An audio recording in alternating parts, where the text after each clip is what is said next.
Mendel Pakistan के Karachi station से अजमल खान शोबी की जानिब से, और उम्मीद है कि आज की मुलाकात क्या मुंतज़िर होंगे। आज की मुलाकात भी ज़रा कुछ थोड़ी सी ज़्यादा तब्दील सी हमने रखी है, क्योंकि बहुत सारी मुलाकातों में ये सिलसिला रहा, बहुत सारे लोगों से रहा। आपको पता है कि ख़ास तौर पर बात होती रही कि बच्चों की कहानियों के हवाले से, बच्चों के अदब के हवाले से बहुत ज़्यादा बात होती रही हमारी, मगर बच्चों के अदब के हवाले से आज के दौर में देखा जाए तो ये चीज़ें बहुत ज़्यादा कम होती जा रही हैं। ख़ास तौर पर अगर हम इलेक्ट्रॉनिक मीडिया की बात करते हैं, TV की बात करते हैं, तो बच्चों को प्रोग्राम तो होते ही नहीं है वो, और फिर बच्चों की कहानियाँ भी इतनी ज़्यादा नज़र नहीं आती हैं।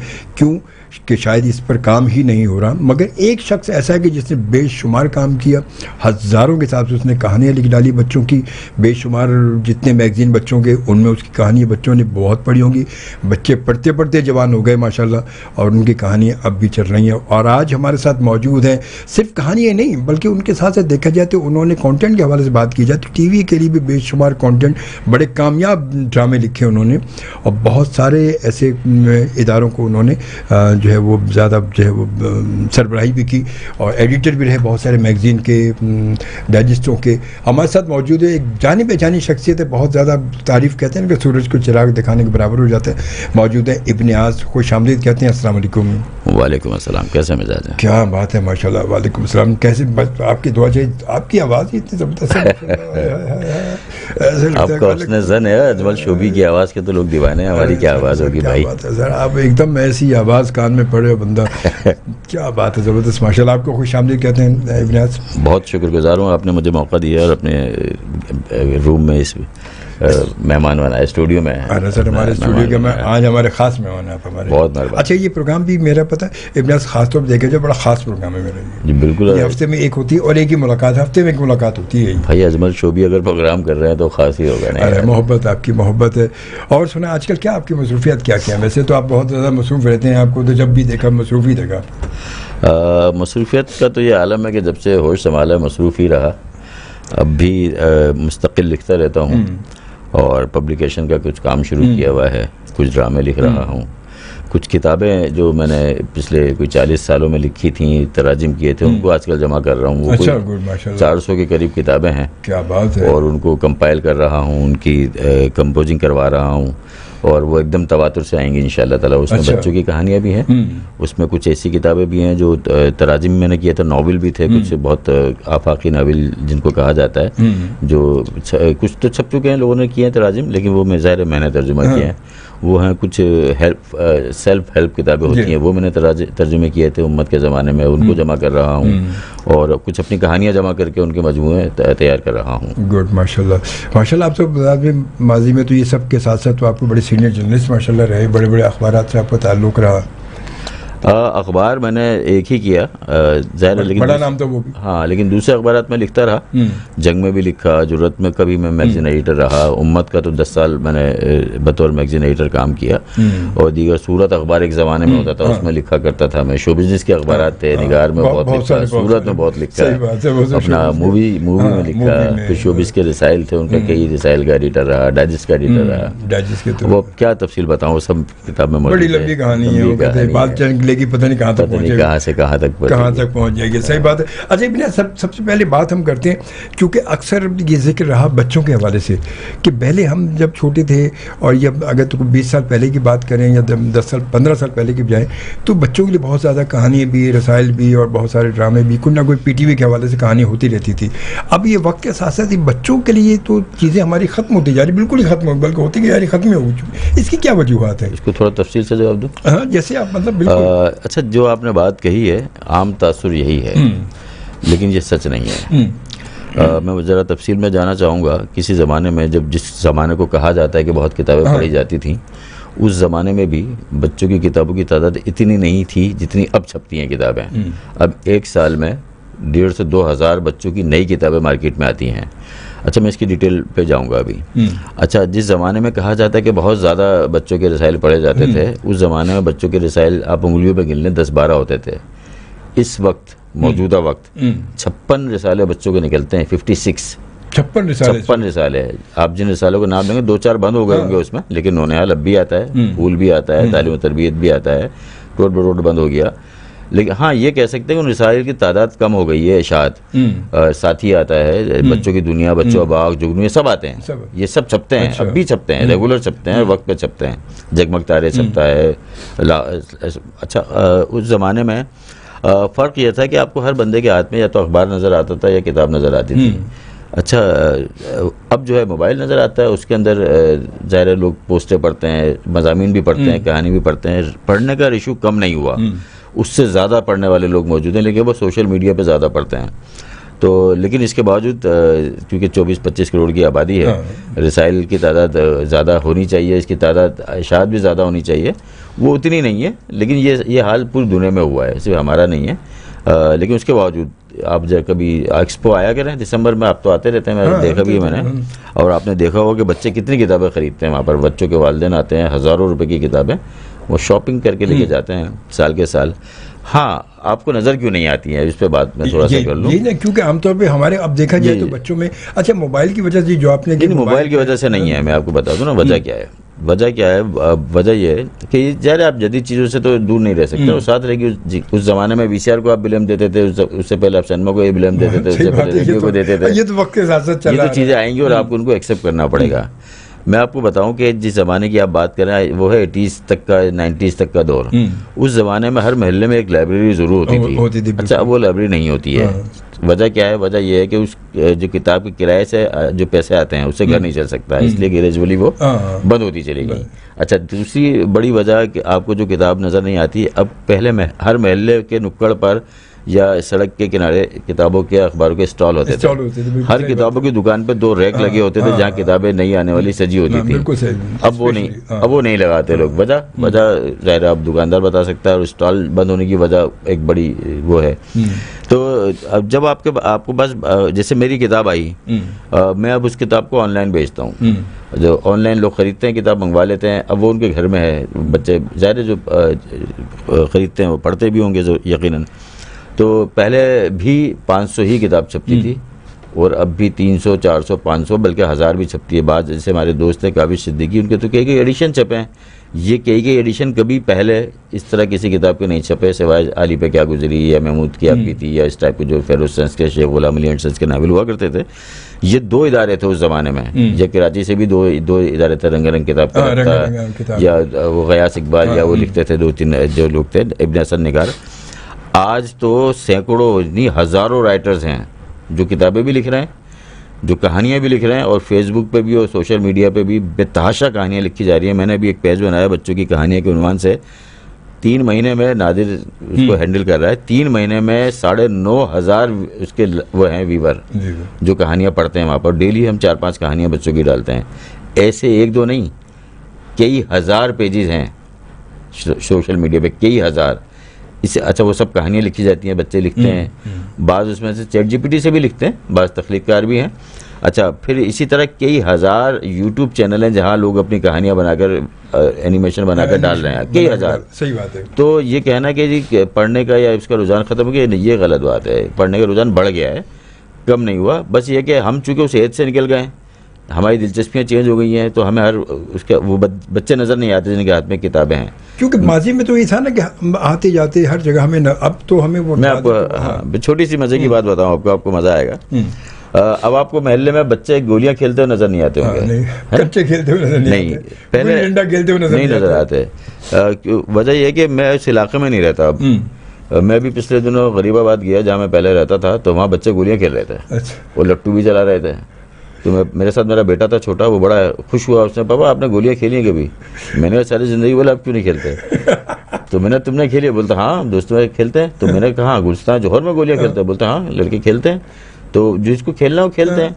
पहले भी इतनी तादाद थी। अच्छा, जिस वक्त हम गरीबाबाद में या औरंगी टाउन में या लालू खेत में रहते थे, उस ज़माने में जो हमें नहीं पता था डिफेंस में कोई खेलता है नहीं खेलता है, या गुलशन इकबाल कोई खेलता है नहीं खेलता है। गुलशन इकबाल के बच्चे जो है क्रिकेट खेलते थे, फुटबॉल खेलते थे, हॉकी खेलते थे, हम गोलियाँ खेलते थे। तो अगर हम जाके अभी गरीबाबाद में रहना शुरू करें तो आप यकीन करें वहाँ अब भी बच्चे गोलियाँ खेलते हैं। हाँ, ये भी हो सकता है कि इलाके के हिसाब से तो है। अच्छा, मैं वो साथ साथ आप, क्योंकि आपका ताल्लुक जो है वो इलेक्ट्रॉनिक मीडिया से भी रहा। जी बिल्कुल। तो इलेक्ट्रॉनिक मीडिया पे पाकिस्तान टेलीविजन पे तो ये प्रोग्राम बच्चों के आते थे पहले, बच्चों के खास तौर पे ये ऐनक वाला जी ये वो कहानी मुख्तलिफ चलते थे। उसके बाद से पीटीवी के बाद से दूसरे हमारे प्राइवेट चैनल जितने हैं उन पर ये चीज़ें क्यों नहीं है? दो वजह बताता हूँ मैं आपको ना। पहली बात तो आप ये समझ लीजिए कि बच्चों के प्रोग्राम पीटीवी पे अब भी आते हैं, लेकिन उतने नहीं आते। हाँ, नहीं वो लेकिन अब भी आते हैं। पहले जो बच्चों के प्रोग्राम, जो बच्चों के पीटीवी पे जो आने वाले प्रोग्राम बहुत मकबूल हुए थे, उसकी वाहिद वजह ये थी कि मेरा नाम मंगू है, बहादुर अली, कोशिश, इस टाइप के प्रोग्राम प्राइम टाइम में आते थे। अब प्राइम टाइम में प्रोग्राम नहीं आते क्योंकि अब पीटीवी को भी मुकाबला दरपेश है दूसरे चैनलों से। अच्छा, दूसरे चैनलों का टाइम बहुत महंगा है, उनके पास क्लाइंट नहीं है जो बच्चों के, क्योंकि ज़ाहिर जितनी भी मल्टीनेशनल कंपनियां या इश्तारात देने वाले इदारे हैं उनको आपके बच्चों से कोई सरोकार नहीं है, उनको अपनी प्रोडक्ट बेचनी है। वो आपके बच्चों की तरबियत करने नहीं आए, वो बिज़नेस करने के लिए आए हैं।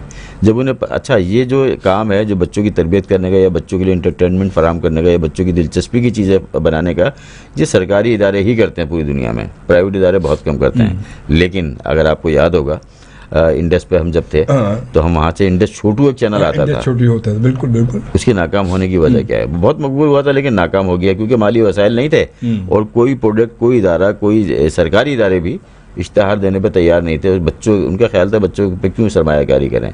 हमारा सबसे बड़ा अलमिया ये है कि हम हर शोबे पर सरमायाकारी करना चाहते हैं, लेकिन बच्चों पर या बच्चों के शोबों पर सरमायाकारी करना अपनी तौहीन समझते हैं। अच्छा, वालिदैन का भी यही हाल है, वो भी बच्चों के ऊपर उस तरह सरमायाकारी नहीं करते। वो समझते हैं कि निसाब पढ़ा लिया जाए तो बच्चे की ज़िंदगी बेहतर हो जाएगी। बच्चों के लिए जो किताबें ख़रीदी जानी चाहिए वो उनको नहीं ख़रीद कर देते। बच्चों की जो उस तरह की तफरीहात हैं जो जदीद चीज़ों के साथ भी रिलेट होकर, आप चले ठीक है मोबाइल तो दे देते हैं, लेकिन आप मोबाइल पे बच्चे को ये नहीं सिखाते कि इस पर किताबें कैसे पढ़ी जाएंगी। आप उसको गेम खेलना सिखा देते हैं, आप उसको टिकटॉक देखना सिखा देते हैं, आप उसको रील देखना सिखा देते हैं, ठीक है ना, कार्टून देखना भी सिखा देते हैं, लेकिन आप उसको किताबें पढ़ना नहीं सिखाते बच्चे को। तो इसमें कसूर किसका है? बच्चे का तो कोई कसूर नहीं है। आप ये तो नहीं कह सकते बच्चों के अंदर ख़त्म हो गया रुझान। बच्चों को आप एक चीज़ सिखाई नहीं रहे। मैं आपको बताऊं, पाकिस्तान में हज़ार मदरसे हैं, हज़ारों। अब उन मदरसों में क्या पढ़ाया जाता है, कैसे पढ़ाया जाता है, मैं इस पर बिल्कुल बात नहीं कर रहा, लेकिन मैं आपको एक मज़े की बात बता रहा हूँ कि उन मदरसों में बच्चों के पास ना टीवी है और अक्सर बच्चे के पास मोबाइल में नहीं होता है, नहीं दिया जाता है, पाबंदी है। लेकिन किताब पढ़ने की इजाज़त है उन्हें। तो जितनी भी किताबें ख़रीदी जा रही हैं, ये जो एक्सपो में किताबें बिकती हैं, ये मदरसों के बच्चे ख़रीदते हैं और उनमें आज भी किताबें पढ़ने का रुझान है। वो बहुत किताबें ख़रीदते हैं, पढ़ते भी हैं। और आपके जो अदीबों की किताबें फ़रोख्त हो रही है वो सिर्फ मदरसों के बच्चे ख़रीद रहे हैं। आपके स्कूल के बच्चे किताबें बहुत कम ख़रीदते हैं, वो ज़्यादातर अंग्रेज़ी किताबें ख़रीदते हैं। आपके तबके की, आपके माशरे की उर्दू की किताबें या उर्दू के रसाइल वो नहीं ख़रीदते स्कूल के बच्चे। लेकिन मदरसों के बच्चे आज भी आपकी चीज़ों के साथ जुड़े हुए हैं। तो और वो फ़िक्शन पढ़ रहे हैं। सबसे मज़े की बात यह है कि वो फ़िक्शन पढ़ रहे हैं क्योंकि फ़िक्शन जो है वो बच्चों को अपील करता है। तो ज़रूरत इस बात की है कि आपके जितने भी ऐसे स्कूल हैं, यूनिवर्सिटीज़ हैं जहाँ आपके बच्चे जो है अंग्रेज़ी पढ़ना चाहते हैं, पढ़ने के लिए आप भेजते हैं, या माशियत पढ़ने के लिए भेजते हैं, या दूसरे समाजी उलूम पढ़ने के लिए भेजते हैं, उन बच्चों को आप अपना अदब और कल्चर और ये बच्चों का जो लिटरेचर है ये ज़रूर पढ़ें। हमारे साथ मौजूद हमारे मौजूद मेहमान इब्न यास, बच्चों के हवाले से बड़ी तफसीली बात चल रही है और ये चलेगी, आगे तक चलाएंगी। मगर कोशिश की थोड़ा सा, बहुत सारे लोग जानना चाहते हैं कि इब्न यास माशाल्लाह आज एक बड़ा जाना पहचाना नाम है, 40 साल तक इस फील्ड में इनको हो गए, तमाम मीडिया से इनका ताल्लुक़ रहा। तो अच्छा इब्न यास, ये तो है मतलब माशाल्लाह, तो यहाँ तक पहुँचे कैसे आप? मतलब कैसे पढ़ाई के बाद कैसे इब्तिदा हुई, क्या हुआ सिलसिला कैसे? क्योंकि वो वक्त तो 40 साल पहले का दौर देखा जाए तो दौर भी अलग था ना। वो तो जब हम छोटे थे तो अधिक अलग ही दौर था वो तो।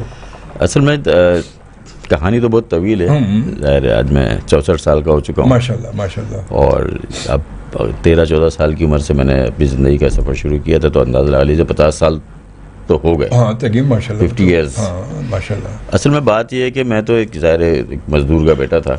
मेरे वालिद मज़दूर थे, तो मज़दूर का बेटा मज़दूर ही बनता है आमतौर पर। डॉक्टर का बेटा डॉक्टर बनता है, तो मज़दूर का बेटा मज़दूर ही बन जाता है। मेरे कई 2-3 भाई हैं मज़दूरी करते हैं आज भी। तो हुआ ये कि मैं कहानियाँ लिखता था, मुझे कहानियाँ पढ़ने का शौक़ था। तो कहानियाँ पढ़ने के शौक़ ने मेरी ज़िंदगी बदल डाली। मैं कहानियाँ लिखते लिखते कहानियाँ घड़ने लगा, लिखने लगा। और जब मैं तीसरी क्लास में था तो पहली कहानी लिखी थी मैंने। अच्छा, तीसरी जमात में? तीसरी जमात में था। वाह। तो अपनी टीचर को दिखाई थी। वो हमारे ज़माने स्कूल में उस ज़माने में एक बोर्ड लगता था और उसमें टीचर जो है कुछ कहानियाँ, कुछ लतीफ़े, कुछ अक़वाल ज़री, कुछ मालूमात एक बोर्ड बना के हर हफ्ते लगाया करती थी। तो मेरी पहली कहानी रोज़े की खुशबू वहाँ लगी थी और मेरी टीचर को पहले तो यकीन नहीं आया कि कहानी मैंने लिखी है। तो बहरतौर ने कहा कि बहुत अच्छी है, कहाँ से लिखी है? वो समझी मैंने किसी किताब में से लिख कर दिया। तो मैंने कहा नहीं, ये मैंने खुद लिखी है कहानी। तो उन्होंने पढ़ा और 2-3 दफ़ा मुझसे पूछा वाकई तुमने लिखी है? मैंने कहा। बोली अच्छा कोई और कहानी लिख कर दिखाओ। तो मैंने वहीं बैठ के सही लिखना शुरू किया और एक आध सफ़ा लिख के दिखाया तो उनको यकीन आ गया कि ये कहानी मैंने खुद लिखी है। अच्छा, उसके बाद ये हुआ कि वो कहानी छपी तो हौसला बढ़ गया, फिर मैं लिखने लगा। एक रजिस्टर मैंने ख़रीद लिया, उस रजिस्टर में मैं कहानियाँ लिखता रहा, बेतहाशा कहानियाँ जमा हो गई। बस मैं कहानी जो आइडिया आता जहन में कहानी लिखना शुरू कर देता। फिर जब मैं 5वीं क्लास में पहुंचा तो वहाँ पे एक दोस्त था मेरा, आसिम इकबाल, वो मेरा रजिस्टर पढ़ता था। अच्छा, माशाल्लाह। और वो उसमें से बोलता था कहानी में कहीं छपने के लिए भेज देता हूँ। क्या बात है, जबरदस्त। तो मुझे डर लगता था, बहुत छोटा था, जाहिर है मैं 5वीं क्लास में, कितना बड़ा बच्चा होगा 6ठी क्लास में।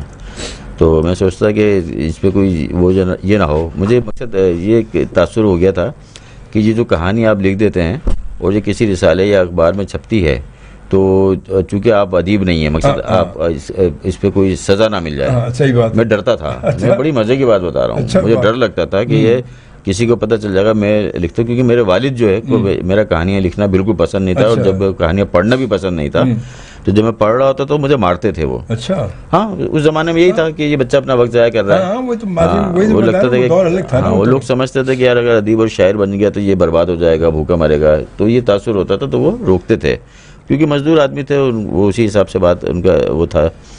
तो मुझे ये डर लगता था कि कहानी लिखना कोई गलत बात है।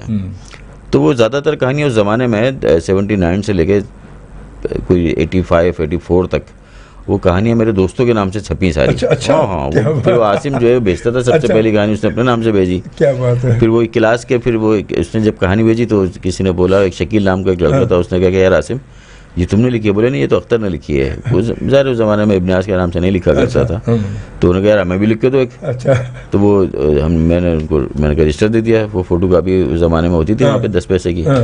वो फोटो कापी करा के फिर लड़कों ने, दोस्तों ने हर क्लास के लड़के के नाम से कहानियाँ छपी। क्या बात है। कि 40 बच्चों के नाम से कहानियाँ छपती थी मेरी। अच्छा, मुझे कभी ज़्यादातर पता भी नहीं चलता था, क्योंकि वो शायद ज़्यादा समझदार थे, वो बताते नहीं थे, या बोलते थे कहीं छप गई, तुम्हारी कहीं छप गई, ये नहीं बताते थे। मैं पूछता भी नहीं था। फिर वो वक्त गुजरा, कुछ अरसे के बाद जो है जब मैं मजदूरी की तरफ आया तो मुझे ऐसी बातों में मैंने किसी को बताया कि मैं कहानियाँ भी लिखता था। तो वो जिसका घर बना रहा था, उनको बड़ी हैरत हुई, उन्होंने बड़ी खुशी का इज़हार किया। उन्होंने कहा तो बड़ी बात है, ये तो बड़ा काम है अगर आप कहानियाँ लिखते हैं। तो मुझे फिर एहसास हुआ अरे इस कहानियाँ तो फिर मैंने निकालना शुरू की। तो कुछ कहानियाँ मैंने डाइजेस्टों में इधर उधर लिखना शुरू की, कहानियाँ छपना शुरू हो गई। तो कहानियाँ छपने लगी। फिर वो मुझे एक हनीफ सहर, मेरे उस्ताद जिन्हें मैं कहता हूँ, बहुत बड़ा नाम है भाई, वो मेरे घर तक पहुँच गए थे मेरी एक कहानी पढ़कर, जो उनके रिसाले में पहली बार छपी थी।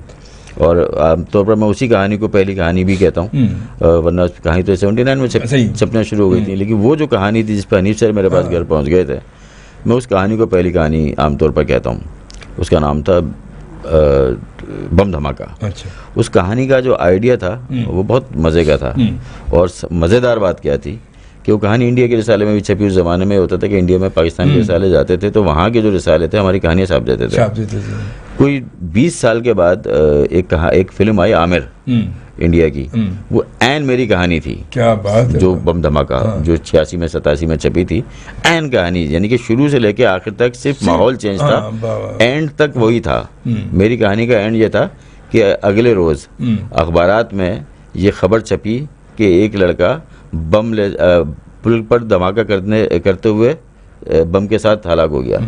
जबकि आमिर की कहानी जो थी वो टीवी पे दिखाई गई थी और यही पट्टी चल रही थी कि एक लड़का बस में बम ले जाते हुए खुद भी हलाक हो गया। जबकि कहानी ये थी कि वो बचा रहा था आखिर तक, वो धमाका करने नहीं गया था, यानी कि एंड तक यही था उस कहानी का। तो बहरतौर वो सफ़र शुरू हुआ। फिर वो महमूद शाम साहब ने मुझे मेरी कहानियाँ पढ़कर या मुझे बुला लिया, टोट बटोट का एडिटर बना दिया, और मैं मजदूरी जो करता था उससे मेरी जान छूट गई। फिर उसका अगला मरहला आया, वहाँ महमूद शाम से सीखा। ज़ाहिर है मैंने वो काम जो जिसको इजारत कहते हैं, जिसको प्रूफ रीडिंग कहते हैं, जिसको एडिटिंग कहते हैं, वो सीनियर जर्नलिस्ट, 1 साल मैंने वहाँ काम किया। वहाँ से फिर हनीफ शहर के ईमा पर मैं सुपर स्टारडस्ट पहुंचा। अच्छा। और सुपर स्टारडस्ट में असिस्टेंट एडिटर की जॉब पहला शुमारा था या दूसरा शुमारा था गालिबन। और फिर वहाँ नईम हबीब से, इरफानुल्लाह से, लोगों से बड़ा सीखा मैंने। वहाँ बहुत सीनियर लोग आते थे, नासिर रज़ा आते थे, उनसे बहुत सीखा मैंने। और वहीं पर अखलाक मस्त मुलाकात हुई, वहीं पर शकील आदिज़ादा, उसी बिल्डिंग में ऑफिस था। तो बस वो राहें मुतय्यन होती चली गई। फिर अगला मरहला ये हुआ कि वो कुछ ज़माने के बाद स्टार एंड स्टाइल का मैं एडिटर बन गया। जॉब मुझे मिल गया। वहाँ पे भी मुझे हनीफ सर ने भेजा कि भाई वहाँ जॉब है, वहाँ जाके अप्लाई करो। और मैंने अप्लाई किया, वहाँ मुझे जॉब मिल गई और फिर एक सफ़र शुरू हो गया। फिर कोई 30-35 साल यहाँ गुजारने के बाद फिर वो शो बिज़नेस का एक दौर आया, ड्रामों का एक सिलसिला शुरू हुआ, चैनल्स आए। चैनल जब शुरू हुए तो बस जब जिस ज़माने में चैनल आए तो उसी ज़माने में मेरा एक ड्रामा मेरे एक दोस्त ने मुझसे लिखवाया। उनका इंतकाल हो गया, अमीन भाई नाम था उनका। और वो पीटीवी पे चला था, सीरियल था वो। अच्छा। बंटवारा के नाम से, लेकिन उसमें मेरा नाम नहीं था। अच्छा। हाँ, वो उसकी कोई कानूनी वजह थी। वो जिसके नाम पर प्रोजेक्ट अप्रूव हुआ था, नाम उन्हीं का चलना था। अच्छा। तो इसलिए मेरा नाम उस सीरियल पे नहीं चला। लेकिन लोगों को पता चल गया कि ड्रामा मैंने लिखा है, क्योंकि शूट पे सबको पता था। सबको पता था। तो उन्होंने फिर आगे बताया लोगों को, फिर मेरे लिए रास्ते खुलते चले गए। और 6-7 महीने के बाद एयरवाई पर, इंडस पे मेरे ड्रामे चलने लगे, जियो पर ड्रामे चलने लगे। सिंगल प्ले ज़्यादा होते थे, फिर सीरियल चले। और फिर एक दिन जो है वो मुझे गजनफर साहब ने बुला के इंडस का कंटेंट हेड बना दिया। माशाल्लाह। तो बस वो किया। फिर वो इकबाल अंसारी के साथ इधर उधर, फिर हुमायूं सैयद का इदारा ज्वाइन किया एज ए कंटेंट मैनेजर। वहाँ जॉब करता रहा और ड्रामे लिखता रहा। मुझसे कोई 250 से ज़्यादा के लगभग तो ड्रामे हो गए। फिर जो है बड़ी बड़ी सीरियल आपके उस पे। हाँ, बहू रानी बेटी राज के लिए, बाबुल की दुआएं लेती जा, चिंगारी, बाबा साहब, मतलब बहुत हैं। कॉफी हाउस क्लासिक्स, प्यार कहानी, इंसाफ, सारे बड़े हिट सीरियल, सारे बड़े हिट। अल्हम्दुलिल्लाह, बहुत अच्छा। तो चौखट, मतलब जिसका नाम है औरत ज़ात, मतलब नाम भी याद नहीं है मुझे। ये अभी मेरी किताब आ रही है, ड्रामा लिखना सीखी है। अच्छा। तो वो कुछ 400 सफ़े की किताब है, उसमें मैंने बहुत तफसील से ये सारे मराहिल लिखे हैं कि ड्रामा कैसे लिखा जाए और किस तरह बेचा जाए, किस तरह चैनलों तक पहुंचा जाए, किस तरह प्रोडक्शन हाउसेस तक पहुंचा जाए। उसमें मेरे अपने 7 ड्रामों के स्क्रिप्ट भी हैं, जिसको पढ़ के लोगों को समझ में आ जाएगी कि लिखा कैसे जाता है। और वो किताब दूसरा एडिशन अभी आ रहा है। और उसमें मैंने अपने कुछ ड्रामों की फहरिस्त भी दी है।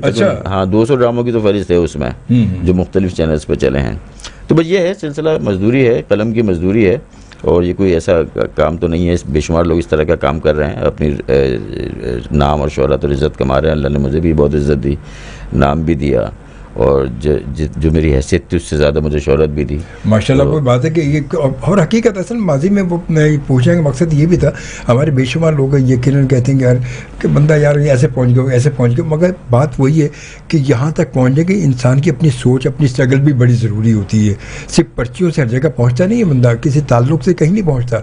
अब इब्ने आस की आप देखें कोशिश, मतलब एक मज़दूर का बेटा जो है मज़दूरी करते करते आज माशाल्लाह इस जगह पहुँचा है कि आप दुनिया माशाल्लाह इनको जानती है। अल्लाह ताला ने वो इज्जत दे दी। और शायद अल्लाह ताला ने इनके लिए जो मुकाम रखा था वो रास्ते वही थे, उन्हीं रास्तों से चल कर इनको यहाँ पहुँचना भी था।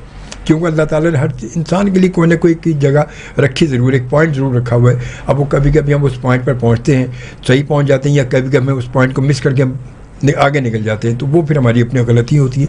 तो बहरहाल ये सिलसिला जो है बिल्कुल बड़ा खूबसूरत सी बात है और बड़ी तफसीली बात चल रही है हमारी इस वक्त इब्ने आस से। अच्छा, इब्ने आस ये तो मतलब सिलसिला था। अब जब ड्रामों की तरफ आप आए, अच्छा ड्रामे ख़ास तौर पर हमारे यहाँ आप देखें ड्रामे जो है वो ऐसे, अब जो इस वक्त कहानी चल रही है या पहले भी ये कहानी रही है कि एक ड्रामा अगर कोई हिट हो गया तो सब उसके लकीर के फ़कीर क्यों बन जाते हैं, सब उसी पर चल पड़ते हैं। अगर वो एक थोड़ा सा हिट हो गया किसी भी हवाले से तो सब पता चला वो। असल में ये ह्यूमन नेचर है, इसमें ये ड्रामों का कोई कसूर नहीं है। मिसाल के तौर पर जब इमरान सीरीज़ मशहूर हो गई तो सारे राइटर इमरान सीरीज़ लिखने लगे।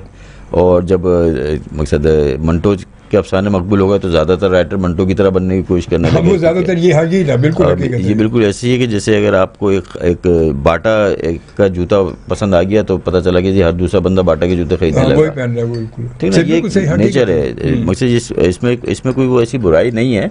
हाँ, अब आसानी क्या है, अब आसानी ये है, पहले नहीं थी। अब आसानी ये है कि दर्जनों चैनल हैं और हज़ारों की तादाद में यूट्यूब चैनल हैं। अब हर मुख्तलिफ आदमी को मुख्तलिफ चीज़ मिल जाती है, वो देख सकता है। लेकिन वो एतराज़ करना ज़रूरी समझता है कि जी वो एयरवाई पे फला ड्रामा चला तो उस जैसी कहानी जियो पे भी चल रही है, उस जैसी कहानी। भाई मत देखिए, हज़ारा किस्म का कंटेंट मौजूद है, आप वो देखिए। आपको एतराज़ करना है बुनियादी तौर पर। होता क्या है, मैं आपको एक मज़े की बात बताऊं, जब फिल्मों का एक फार्मूला है, ड्रामों का भी इसी तरह का एक फार्मूला होता है। फिल्मों का फार्मूला ये है कि उसमें पैसा लगता है और पैसा वापस कमाना होता है। इस फार्मूले में डिस्कस करते हैं ब्रेक के बाद ना, चलें। दरमियान में चाय भी है, चाय भी जब तक आप पिए और इसके बाद फिर डिस्कस करते हैं, तफसील पे आते हैं सर। क्योंकि ब्रेक का वक्त आन पहुंचा है और वक्त जो है वो 3:30 बज चुके हैं और इंशाल्लाह ताला 4 बजे तक हमारे साथ मौजूद है इब्न नियाज़, हमारे साथ मौजूद है। इब्न नियाज़ माशाल्लाह अपनी फील्ड की जाने बेजानी शख्सियत हैं और बस और हमारे बड़े पुराने दोस्त हैं माशाल्लाह। और हमारी कोशिश ये बहुत अरसा पहले, मैं कल कुछ 15-16 साल पहले नाइट शो में आए थे, 15-16 साल के बाद फिर दोबारा ये मुलाकात हुई। देखें मतलब ये मुलाकात तफसीली मुलाकात है ये, हालांकि मिलते हैं वैसे अक्सर बेशतर मिलते हैं, मगर ऐसी मुलाकात कभी नहीं रही, ना ऐसी कभी बात रही। बहरहाल तफसील से बात करते हैं। फिर 31वें साल में माशाल्लाह दाखिल हो चुका है और यकीनन आप सबकी मोहब्बतों की वजह से ही FM पाकिस्तान यहाँ तक पहुँचा भी है और इंशाल्लाह ताला इससे आगे ये चलता रहेगा, बढ़ता रहेगा। आप और हम साथ साथ बढ़ते रहेंगे FM 100 पाकिस्तान के साथ। हमारे साथ मौजूद है इब्न नियाज़। अच्छा इब्न नियाज़, ये चाहे तो चलती रहेगी साथ साथ, और अभी बात आप कर रहे थे कुछ फिल्मों के फॉर्मेट के हवाले से, तो फिल्मों की तरफ भी वैसे आपका ध्यान गया नहीं गया, आपने फिल्म लिखी नहीं लिखी वो तो बाद में करते, मगर ये जो बात चल रही थी अभी इसको। असल में होता ये है कि फ़िल्म जब बनाई जाती है तो उसमें सरमायाकारी होती है। पहले लाखों में होती थी, अब करोड़ों में होती है। अब तो करोड़ों में होती है। तो हर बिजनेसमैन या फिल्म प्रोड्यूसर हो या जो भी हो, उनका काम बुनियादी ये होता है कि जी आप जो फिल्म बना रहे हैं उससे वो पैसे वापस भी लाने हैं और कमाना भी है। रिकवर करना है, करोड़ों रुपए लगते हैं, 2-4 हज़ार रुपये खाली शौक नहीं रहा। तो वो ऐसी कहानी ढूंढने की कोशिश करते हैं जिनके बारे में उनको 80% या 90% या 60% ये यकीन हो जाए कि ये मकबूल होगी। तो आम तौर पर वो क्या करते हैं कि दुनिया की बेहतरीन फिल्में या बेहतरीन नावल उठाते हैं, उसकी वो फिल्म बनाते हैं। और अगर कोई कहानी हिट हो जाती है तो लोगों की समझ में आता है कि लोग इस तरह की फिल्म देखना चाहते हैं। अच्छा। तो फिर उसी तरह की फिल्म बनाने की कोशिश की जाती है। ये बिजनेस का असूल है। मिसाल के तौर पर अगर किसी का कोका कोला हिट हो गया है तो फिर जो दूसरे मशरूबात वाले हैं वो उस जैसा कोका कोला बनाने की कोशिश करेंगे ना। मकसद आपने जब कोका कोला पर बैन लगाने की कोशिश की अभी दरमियान में, तो आपने उसका मुतबादिल क्या पेश किया? आपने कौन सा कोला, खलीफा कोला, पता नहीं कौन से कोला आपने पेश किए, तो उस जैसा ही, क्योंकि पता है ये मकबूल है। तो ये बिज़नेस का बुनियादी असूल है कि मार्केट में अगर फलां जीन्स पसंद मकबूल हो गई है तो लोग सारे दुकानदार वही बेचेंगे। ऐसा नहीं हो सकता कि बोले नहीं हम तो नहीं बेचेंगे, ये कुछ इक्का दुक्का होगा तो वो बैठा रहता है फिर। तो ड्रामों का भी यही मामला है कि अगर कोई कहानी या कोई सब्जेक्ट आपका व्यूअर जिसके लिए वो ड्रामा बनाया जा रहा है, यानी कि ख़वातीन के लिए बनाया जा रहा है, अगर ख़वातीन ने उसको पसंदीदगी की सनद दे दी तो फिर ज़्यादातर चैनल या ज़्यादातर राइटर या ज़्यादातर प्रोड्यूसर या डायरेक्टर ये कोशिश करते हैं कि इस जैसा ही कोई मकबूल ड्रामा बनाया जाए, जो लोग देखें उस जैसी ही कहानी हो, उससे मिलती जुलती। मिसाल के तौर पर ख़वातीन पर जुल्म की कहानी ज़्यादा देखी जा रही है, तो ज़्यादातर चैनल्स की कोशिश होगी कि इस ख़वातीन के जुल्म पर बात की जाए। अच्छा, उसके दरमियान फिर थोड़ा सा गैप आता है, फिर ख़वातीन के हुकूक़ पर कोई कहानी मकबूल हो जाती है तो फिर ख़वातीन के हुकूक़ पर। अगर कोई सास और बहू की कहानी बहुत मकबूल हो गई तो सास और बहू। अच्छा, लोग बोलते हैं सास बहू के ड्रामे क्यों बनते हैं? भाई आपके हर घर का मसला है, सास बहू का मसला हर घर का है। कोई घर ऐसा नहीं है, इक्का दुक्का 1% की मैं बात नहीं कर रहा, 2% की या 10% की बात नहीं कर रहा, 90% घरों के अंदर सास और बहू का मसला है। वो मसला ख़त्म हो गया क्या जो आप उसकी कहानी पर एतराज़ करते हैं? आपके माशरे में शादी हर दूसरे मर्द और औरत का मसला है, तो आप क्या चाहते हैं कि इस मौजू पर बात ना की जाए कि शादी, जिन लड़कियों की उम्रें 25 साल 28 साल से ऊपर हो गई उनकी शादियां नहीं हो पाती हैं आपके माशरे में, या जिनकी तलाक हो गई उनकी शादी नहीं हो पाती, या जिनका रिश्ता ही नहीं आया कभी उनकी शादी नहीं हो पाती। आप क्या समझते हैं ये मसले हल हो गए या इस पर बात नहीं ना की जाए? अब आपको जो बुनियादी मसाइल हैं वो यही हैं कि जी रिश्ते के लिए अच्छा घर नहीं मिल रहा, अच्छा बर नहीं मिल रहा, या लड़के को अच्छी लड़की नहीं मिल रही है, यही आपके मसले हैं। और अच्छा, फिर रोमांस आपके बुनियादी मसाइल में से है। आप लाख बोलेंगे जी हमारे माशरे की चीज़ नहीं है, लेकिन आपका हर बंदा रोमांस भी करता है और हर औरत भी रोमांस करती है, ऐसा नहीं है कि नहीं करती, सब करते हैं। लेकिन आप उसकी कहानियाँ बनेंगी तो आपको बुरा लगता है। आपके माशरे में जुल्म हो रहा है, आपके माशरे में रेप हो रहे हैं, आपके माशरे के अंदर चोरी हो रही है, लोगों को लूटा जा रहा है, लोगों को धोखा दिया जा रहा है, लोगों के साथ बददियानती हो रही है, लोग जो है मजहबी होकर बेईमान होते हैं या मजहबी ना होकर भी बेईमान होते हैं। आप चाहते हैं इन मौजू पर बात ना की जाए। आप मुझे बताइए, बहुत छोटी सी मैं आपको मिसाल दूं क्या आपके पास मौजूद बहुत हैं? लोग यही सवाल करते हैं। मैं एज ए राइटर मुझसे लोग बोलते हैं कि यार चंद, हालांकि मैं महदूद मौजूद पर नहीं लिखता, मैं हर तरह के मौजूद पर लिखता हूँ। मैं जासूसी भी लिखता हूँ, क्राइम भी लिखता हूँ, मिज़ा भी लिखता हूँ, माशरती समाजी हर इशू पर लिखता हूँ, और मुख्तलिफ है मेरे ड्रामे। मसला क्या है कि जैसे एक सवाल मुझसे किया गया कि जी आप चैनल के मौजूद महदूद क्यों हैं? भाई आप मुझे बता दीजिए ना, आप किस मौजू पर बात कर सकते हैं? फौज पर आप ड्रामा लिख सकते हैं तारीफ के अलावा? बिल्कुल नहीं। पुलिस पर आप ड्रामा बना सकते हैं? अदलियत पर आप कहानियाँ लिख सकते हैं? ठीक है। आप एजुकेशन में जो खराबियाँ हैं उस पर कहानियाँ लिख सकते हैं? उनमें विलन दिखा सकते हैं आप एजुकेशन में? या किसी डॉक्टर को विलन दिखाएंगे आप कहानियों के अंदर? आपका एक्सेप्ट नहीं किया जाता। सबसे पहले कैमरा, उसके बाद आपका मुआशरा बोल देता है। मिसाल के तौर पर आपने अगर किसी उसके अंदर फूफी को गलत दिखा दिया तो लोग हंगामा शुरू कर देते हैं कि फूफी को के रिश्ते को वो किया जा रहा है। वो भाई आपके माशरे में फूफियाँ जो करती हैं उस पर तो बात होगी ना। आपके माशरे में आपका बाप या आपका भाई लड़की का भाई उसकी जायदाद पर कब्जा कर लेता है, उसको देता नहीं है, और कहता है जी बाप मरेगा तो तकसीम होगी। वो भाई बाप मर जाता तो फिर तो बेटा देता ही नहीं है। हाँ, फिर तो वैसे ये तो आमतौर पे बड़ी इन मौजूद पर जब हम बात करेंगे तो आपको बुरा लग जाता है कि ओहो ये तो आप माशरे को बुरा कर रहे हैं। भाई माशरे को बुरा नहीं कर रहे, आपके माशरे के बुरे रवैयों के ऊपर ड्रामा बनता है। अगर किसी ड्रामे के अंदर ये दिखाया जाता है कि आपके माशरे में क्या हो रहा है, तो इसका मतलब ये नहीं होता कि आप उसको प्रमोट कर रहे हैं। इसका मतलब ये होता है कि बताया जा रहा है भाई माशरे में ये हो रहा है, इसको सही कीजिए। लोग ये बर्दाश्त नहीं करते हैं। हाँ, ये भी बात तो ये है, हकीकत ही बात तो हकीकत ऐसा होता ही है आमतौर पर। और मिसाल के तौर पर मैं आपको दूं, आपने रेडियो एक प्रोग्राम चैनल बनाया है, तो आप क्या करते हैं, आपके यहाँ पे एक शो होता है जिसके अंदर आप मेहमान को बुलाते हैं। सही। तो जितने भी चैनल होंगे रेडियो के वो इस तरह का प्रोग्राम रखेंगे और मेहमान बुलाएंगे, तो आप ये कहेंगे कि सारे चैनलों के पास यही एक मौजूद रह गया है। हाँ सही, बिल्कुल सही बात। वो यहाँ पे कलाबाजियाँ तो नहीं खाएंगे ना। हाँ, वो सही। इसी तरह के फॉर्मेट होते हैं, इसी तरह ड्रामों के फॉर्मेट होते हैं, चैनलों के फॉर्मेट होते हैं। वहाँ पे कंटेंट डिपार्टमेंट होता है, वो लोगों से बात करते हैं। उनको जो लगता है कि जी हमें कौन सी कहानियाँ दिखानी चाहिए, हमारे कौन से ड्रामे लोग पसंद करते हैं, वो वैसी ही कहानियाँ बनाएंगे। आप उनसे तवक्को ना रखें कि वो आर्ट फिल्म बनाएंगे और कोई लोग ना देखें। उनको इस बात की तनख्वाह मिलती है कि वो ऐसा ड्रामा बनाए कि लोग उसको देखें। आर्ट के मौजू पर भी बनते हैं, संजीदा मौजूद पर भी ड्रामे बनते हैं, लेकिन आपकी कौम उन्हें देखना पसंद नहीं करती। गैर मुल्की होंगे तो देख लेते हैं। हाँ, वो तो लाइक बोल्ड सब्जेक्ट पर कोई ड्रामे होंगे, तो समाज के सुलगते हुए मौजूद पर ड्रामे अगर किसी और मुल्क से बने हुए होंगे वो तो देखेंगे, लेकिन आप बनाएंगे तो नहीं देखेंगे। आप वो बुराई है। मिसाल के तौर पर आनंदी पे फिल्म बनी है बाजार, आप बनाइए टीवी पर, नहीं देखेंगे, गालियाँ पड़ेंगी, लोग बुरा भला कहेंगे कि किन मौजूद पर ड्रामा बनाया जा रहा है। भाई आपके फिर मौजूद तो बता दीजिए। आप बोलते जी ईमानदारी पे बनाइए, ईमानदारी पे ही तो बनाए जाते हैं भाई, कि जी सास ने बहू के साथ जो किया है वो बेईमानी थी, ये नहीं होना चाहिए था, ये होना चाहिए था। हाँ, बिल्कुल सही। अच्छा, जब ऐसे कैरेक्टर दिखा दिए जाते हैं कि जी जैसे मेरा पहले था बाबुल की दुआएं लेती जा, उसके अंदर बहुत सारे कैरेक्टर पॉजिटिव थे। मुझे हर बंदा कहता था यार ऐसे लोग कहाँ होते हैं। सही बात है। तो जब मैं वो दिखाता हूँ जो हमारे यहाँ होते हैं, तो लोग बोलते हैं यार ये क्यों दिखा रहे हो, इससे तो और माशरे में बुराई फैलेगी। तो हमें इन लोगों की परवाह नहीं होती है, वजह होने भी नहीं चाहिए, क्योंकि इनकी तरबियत के लिए हम बनाते हैं, लिखते हैं जो कुछ भी है, और ज़रूरी नहीं है कि वो समझ जाएं, लेकिन हमें तो अपना काम करना है ना। मगर उसके साथ साथ ये भी तो इब्ना से होता है ना, मुख्तलिफ ड्रामों में बहुत सारी चीज़ें ऐसी दिखाई जाती हैं जैसे नई जनरेशन के वाले से, तो वो चीज़ें मतलब लोगों को रास्ते भी तो उससे मिल जाते हैं। ये भी तो मसला है ना। तो आप क्या समझते हैं कि नई जनरेशन को पता नहीं है कि उनको क्या करना है क्या नहीं करना है? वो ड्रामे देख कर ही सीखते हैं।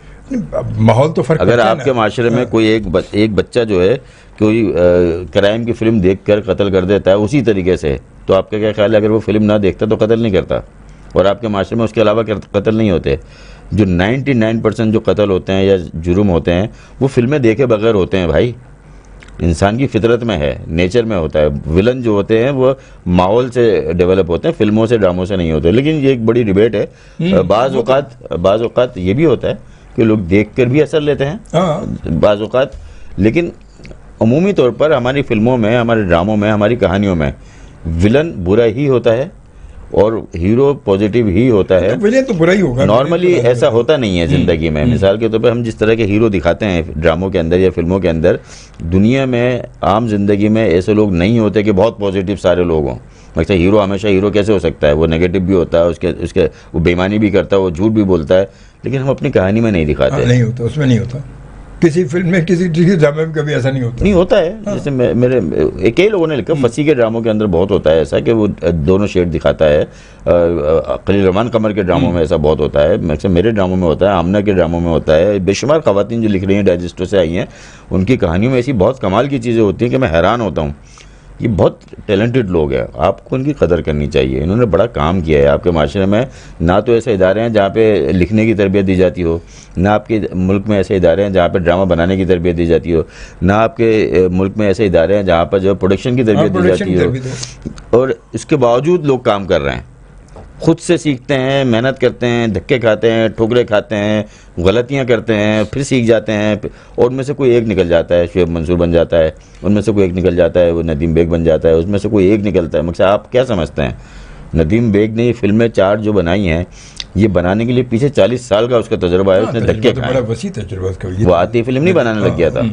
इसी तरीके से आप यासिर नवाज को क्या समझ रहे हैं? मुझे याद है 40-35 साल पहले मैं वो हीरो बने आया था, ईस्टर्न स्टूडियो में लगा था, लेकिन उसके बाद क्या कुछ नहीं किया। दानिश नवाज को आप देखिए, बेशुमार लोग हैं। मकसद टीपू को आप क्या समझ रहे हैं कि वो ऐसे आके विलन बन गया? वो पीछे पूरी हिस्ट्री है, मार खाई हुई है, मतलब स्टेज साफ किए हुए लोगों ने झाड़ू लगाकर, लोगों ने मेहनतें करके सीखते हैं। आपके पास कोई यही इदारा है, यहीं से सीख सीख के इंटरनेशनल लेवल पे लोग निकलते हैं। अच्छा, सोशल मीडिया हमारे जब से आया है, क्या आप समझते हैं ये हमारे यहाँ पॉजिटिव उसमें वे पे चल रहा है या कुछ नेगेटिव हमारे माशरे में? देखिए, सोशल मीडिया तो किसी से नहीं कह रहा कि आप मुझे गलत वीडियो डाल दें, ये तो आप करते हैं। सोशल मीडिया पे तो बेतहाशा हज़ारों की तादाद में टीचर्स भी एजुकेशन दे रहे हैं, फ़लसफ़र मौजूद हैं, दानिश्वर मौजूद हैं, अदीब मौजूद हैं, शायर मौजूद हैं। लेकिन ज़्यादा तादाद जो है, आप जब वीडियो बनाते हैं तो आप अपनी वो वीडियो बनाते हैं जो फैमिली के साथ बैठ के देखी नहीं जा सकती। इसमें सोशल मीडिया का तो कोई कसूर नहीं है, तो आपका कसूर है। अच्छा, वो जो देखते हैं लोग, इसमें उनका भी कसूर नहीं है। आप समझ सकते हैं कि वो उनका कसूर है, देखने वालों का। मगर सोशल मीडिया का तो कोई कसूर नहीं है ना, उसके इस्तेमाल का कसूर है। तो आप अपनी कौम की तरबियत क्यों नहीं करते? आप अपनी कौम की तरबियत कीजिए ना। मिसाल के तौर पर मैं कहता हूँ कि जी हज़ारा टीचर मौजूद हैं और लाइव पढ़ा रहे होते हैं, कोई नहीं पढ़ रहा होता उनसे। क्यों नहीं पढ़ रहे भाई आप? किसी ने मना कर दिया है, किसी ने मजबूर किया है कि आप जो है रील्स देखिए, वो वाली रील्स जो बच्चों को देखनी नहीं चाहिए। लेकिन आपको परवाह नहीं है, आप ब्लेम सोशल मीडिया पे लगा देते हैं। सोशल मीडिया का कोई कसूर नहीं है, कसूर आपकी कौम का है। आपकी कौम को जिस चीज़ में ज़्यादा मज़ा आ रहा है वही करेगी वो, बस। उनकी ज़हनी तरबियत कीजिए। ज़हनी तरबियत के लिए 2 आपके पास वो होते हैं इदारे। एक इदारा आपका घर होता है जहाँ पे माँ तरबियत करती है, दूसरा इदारा आपका स्कूल होता है, स्कूल या मदरसा होता है, जो भी आप समझ लें, जहाँ वो तालीम हासिल करता है। उन इदारों के अंदर वो तरबियत नहीं की जाती, उनको चीज़ें रटवाई जाती है, इम्तहान पास करवाना होता है। हाँ, वो ये भी एजुकेशन देखा जाए तो हर इदारा जो अपने नाम को बनाने के लिए पैसा कमा रहे हैं ना, ये बिजनेस के इदारे हैं असल में, ये एजुकेशन के इदारे नहीं हैं। तो जब आप अपने बच्चों को एक ऐसे इदारे में दाखिल करवाते हैं जहाँ पे जिसका बुनियादी मकसद पैसा कमाना है, तो आप ये समझते हैं कि आपका बच्चा एजुकेट हो जाएगा? नहीं हो सकता ना।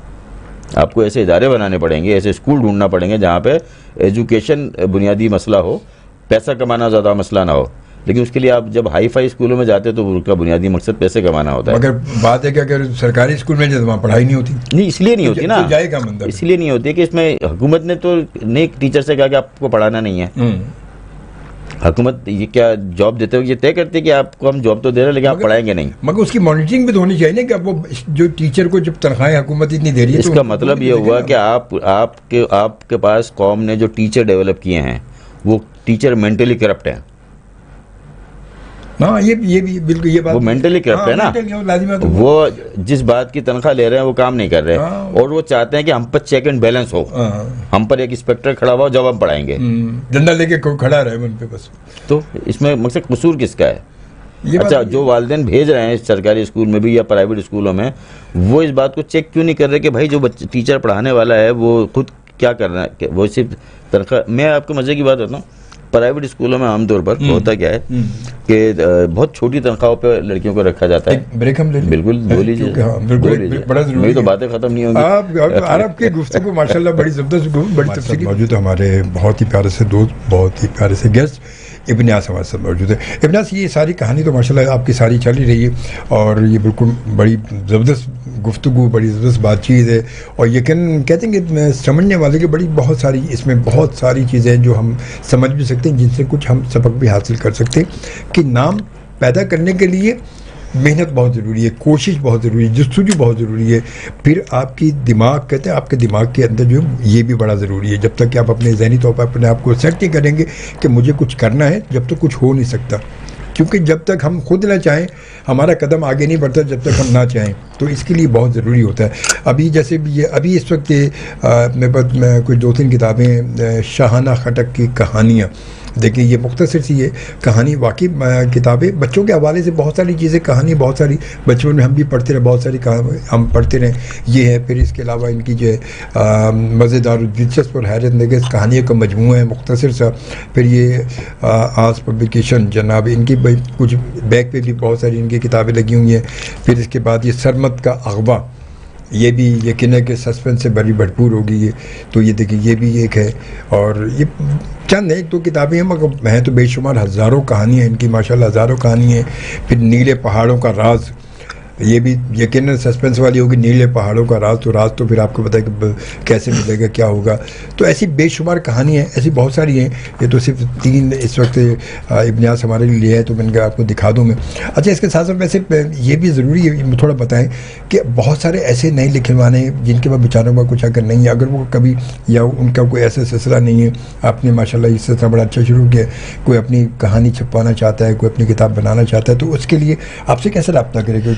बहुत सारे लोग ऐसे बेचारे। मजे की बात। अच्छा, ये जो शाहाना खटक की कहानियां, ये मेरी बेगम की किताब है। क्या बात है भाई, मेरी बेगम ने भी लिखना शुरू कर दिया है। अच्छा वो लिख तो पहले भी रही थी, लेकिन ये कि बच्चों के लिए उन्होंने नहीं लिखा था, बच्चों के लिए अब लिखना शुरू किया। कुछ एक पहली किताब है उनकी। लाल भी इतने बड़े बच्चों को लेकर इतनी जिंदगी गुजार दी, अपनी कहानी लिखेंगे तो कब लिखेंगे वो भाई? हाँ, वो मुझे आप यकीन करें कि हर दूसरे दिन एक कहानी लिख के दे देती हैं। ढेर पड़े हुए उनकी कहानियों के, और उनमें से मैंने कुछ कहानियां छाप दी थी, कुछ तराजिम भी की उन्होंने, बहुत मजे किया। अच्छा, पश्तो से, चूंकि पश्तो को आती है तो। अच्छा, बात यह है कि हम सोशल मीडिया पे बहुत लोग लिखते हैं कहानियाँ लिख रहे हैं, पोस्टर लिख रहे हैं, अपने ख्यालात का इजहार कर रहे हैं, तो सोशल मीडिया पे चीज़ें गुम हो जाती हैं।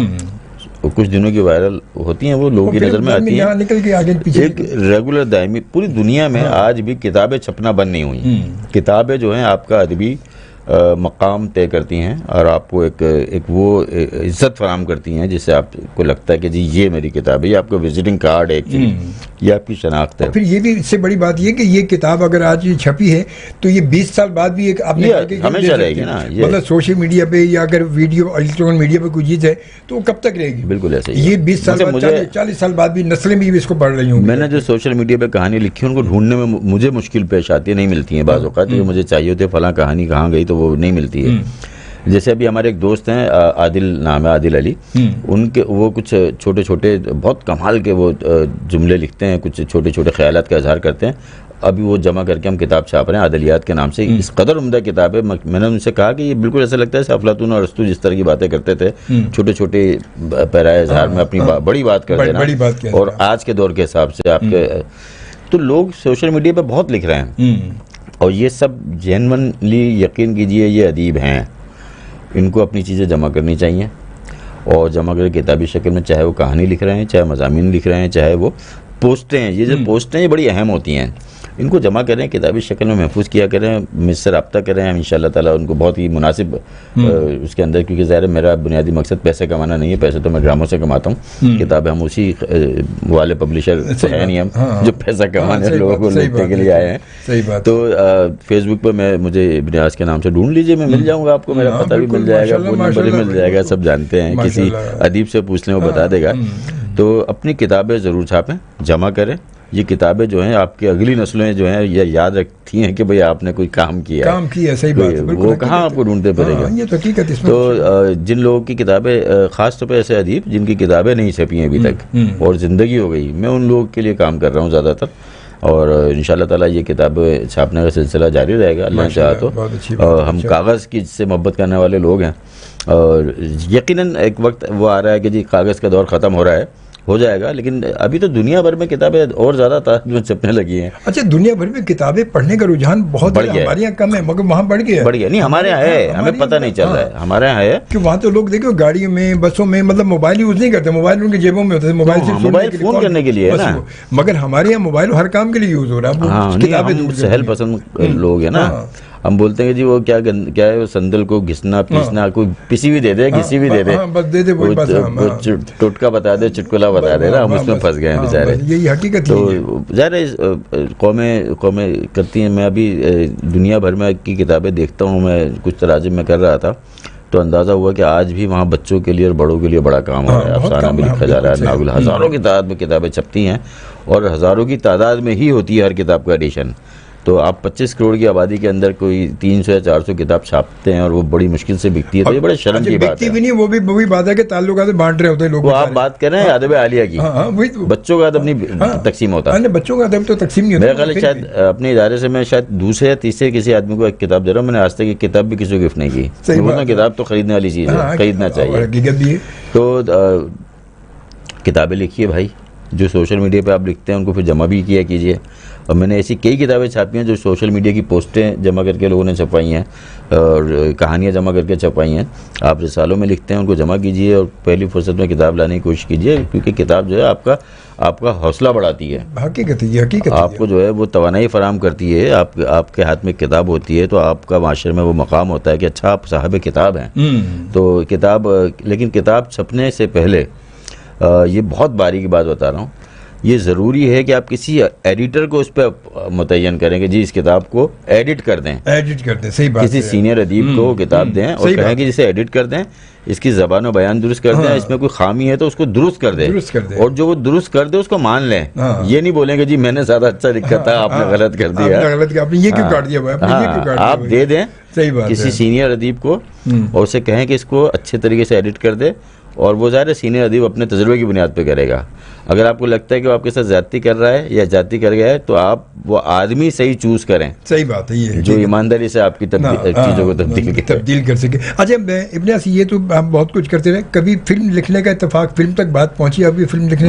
मेरी एक फिल्म तो कोई 6 साल पहले मैंने लिखी थी और वो पड़ी हुई है लाहौर में, अभी उसकी शूट में ख्याल हुई थी तो मैंने उसको पसंद नहीं किया, वो अभी डब्बे में जारी है या चली गई। फिर एक फिल्म लिखी थी दरमियान में, फिर वो मेरा उनसे थोड़े इख्तलाफात हो गए, वो फिल्म अब रिलीज हो गई है कबीर के नाम से, वो मेरी लिखी हुई थी। अच्छा कबीर जो हाँ, तो इख्तलाफात इतने हुए थे कि उसमें तब्दीलियां जो कर रहे थे तो मैंने उनसे कहा कि जी ठीक है जी आप जाने, आपका काम जाने। तो एक फिल्म अभी मैंने उमर साहब के लिए लिखी है जो कराची में बनेगी, बड़े बजट की फिल्म है। एक फिल्म उमर खिताब की मैं लिख रहा हूँ, जो आपके दोस्त हैं नादिर, वही डायरेक्ट करेंगे। हाँ, वो हॉरर एक फिल्म हम डिजाइन कर रहे हैं। एक फिल्म मैंने बच्चों के लिए लिखी है, वो उस पर पेज वर्किंग हो चुकी है, अब शूट पे जाने का वो है मरहला, वो बच्चों की फिल्म है।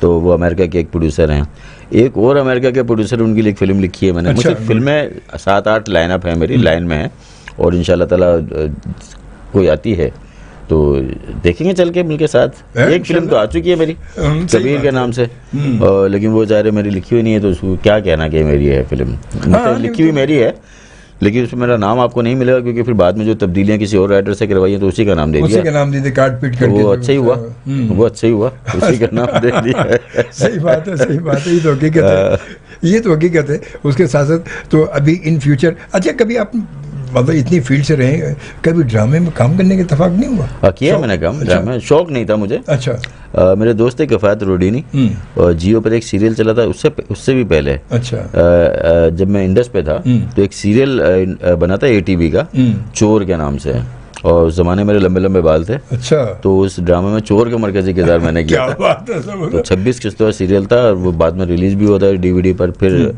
किफ़ायत रोडीनी का एक वो था क्या सीरियल, काश में तेरी बेटी ना होती। हाँ। उसमें कोई 12 किस्तों में एक कैरेक्टर किया था मैंने। अच्छा। वो किफ़ायत की वजह से किया था, किफ़ायत ने कहा यार तुम कर लो, तुम बंदा नहीं होगा उनके पास, वरना मैं एक्टर कहा था। छोटे छोटे 2-4 और ड्रामा में कैरेक्टर किए मैंने, लेकिन वो ऐसे था, एक मैं वकील का कैरेक्टर में मुझे खड़ा कर दिया था, 3 सीन थे, दोस्त ने कहा नसीम इरफानी साहब ने, यार ये बनास तुम कर लो, इस टाइप के। फिर शोबिज में मेरी पहली एंट्री बतौर एक्टर ही थी। अच्छा। लेकिन मैंने एक्टर बनने नहीं आया था। अच्छा। फसी बारी खान का ड्रामा था उस पहला ड्रामा था उसका जो उसने लिखा था। अच्छा। उसमें मैं उसका हीरो था। अच्छा। वो आर्ट्स काउंसिल में थिएटर पे हुआ था। अच्छा, ये बहुत पुरानी बात बता रहा हूँ, 86 की। क्या बात है। और मैंने जब तौबा कर ली थी क्योंकि वो खासा बोल्ड ड्रामा था। तो मैं चूँकि राइटर था तो मैं राइटर ही रहना चाहता था। एक्टिंग का मुझे बिल्कुल शौक नहीं था, लेकिन कभी कभार मुँह का जायका बदलने के लिए कोई कहता है तो मैं कर लेता हूँ। तो लेकिन ज़ाहिर है मैं बुरा एक्टर हूँ, अच्छा एक्टर तो हूँ नहीं, शक्ल भी एक्टर वाली नहीं है। नहीं, मगर आपकी मतलब नहीं, वो हमारे यहाँ असल में एक्टर बनना ना, एक्टर होना बहुत मुश्किल काम है, आसान काम नहीं है।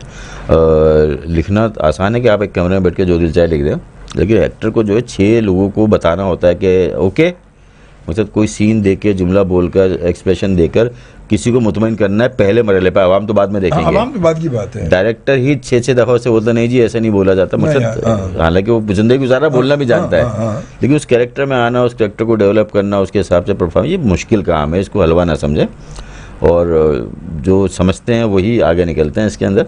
तो और फिर ये किस्मत का बड़ा दखल है इसके अंदर। हाँ, ये भी आप कह सकते हैं। आप बहुत अच्छे एक्टर नाकाम हो चुके हैं, बहुत बुरे एक्टर सुपरहिट हैं। सुपरहिट है बहुत। तो इसमें जाहिर है उसका नसीब का बड़ा अमल दखल है।